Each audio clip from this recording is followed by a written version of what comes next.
విద్యుత్ ఛార్జీలు పెంచలేదు, పెంచము, దానికి కట్టుబడి ఉన్నాం మేము గాని మా ముఖ్యమంత్రి గారు గాని. మొన్న ఈ మధ్య యాక్సిస్ బ్రూక్ ఫీల్డ్ ఎనర్జీ మీద దుష్ప్రచారం చేసే పని చేస్తా ఉన్నారు. పదే పదే ప్రభుత్వం మీద బురదల్లే పని చేస్తా ఉన్నాడు. జగన్మోహన్ రెడ్డి తప్పులన్నీ కూడా ఇప్పటికి కూడా మాకు ఇంకా దాన్ని శుభ్రం చేయడానికి టైం సరిపోతుంది. అతను పూర్తిగా విద్యుత్ శాఖ దుర్వినియోగం చేసి వదిలిపెట్టాడు.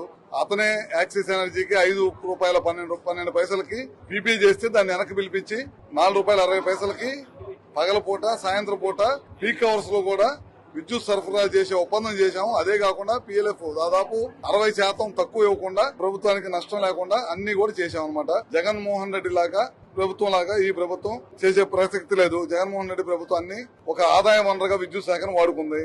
మా ప్రభుత్వం కరెంటు ఛార్జీలు పెంచకూడదు, ప్రజలకు ఉపయోగపడాలి, నాణ్యమైన విద్యుత్ ఇవ్వాలనే దశగా పనిచేస్తున్నాము. దాంట్లో భాగంగానే రాయలసీమ, ప్రకాశం జిల్లా ప్రాంతాల్లో రెన్యూబుల్ ఎనర్జీకి పెద్దపీట వేశాము.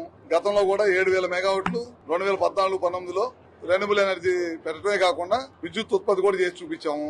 అదేవిధంగా దేశంలో ఇప్పుడు మన రాష్ట్రంలో రాయలసీమ ప్రాంతం పూర్తి అనుకూలమైన ప్రాంతం కనుక తప్పకుండా రాబోయే రోజుల్లో రెన్యూబుల్ ఎనర్జీకి పెద్దపీట వేస్తామని చెప్పి కూడా ముఖ్యమంత్రి గారు పదే పదే చెప్తున్నాడు. దాంట్లో భాగంగానే తప్పకుండా చేస్తాం.